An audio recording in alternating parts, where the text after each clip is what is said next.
Here we are in Eaton Canyon, for real this time, to cover the Eaton Canyon Falls Trail. We set out to the Eaton Canyon trailhead on a Tuesday afternoon. It felt pretty crowded for a weekday, which, according to one of the hikers, is actually pretty commonplace. We eventually found parking about halfway into the parking lot and set out towards the trailhead. We finally set foot on the trail itself at about 4:13 p.m.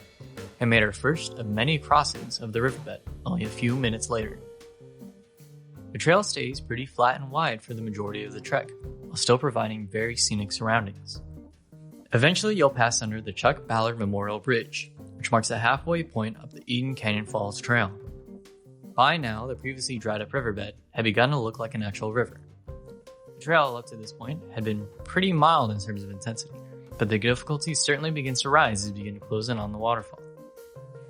We crossed the river several more times and had to carefully make our way over increasingly rocky terrain. At about 5:28 p.m., the sounds of rushing water grew louder in intensity, and as we reached the crest of the hill,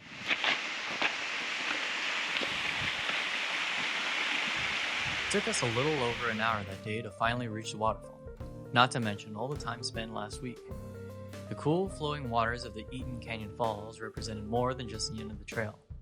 It represented victory. Last week's botched attempt to cover this trail just made the view of that waterfall all the more satisfying. This has been Rocco, finishing up 626 paces hiking. Back to you people in the studio.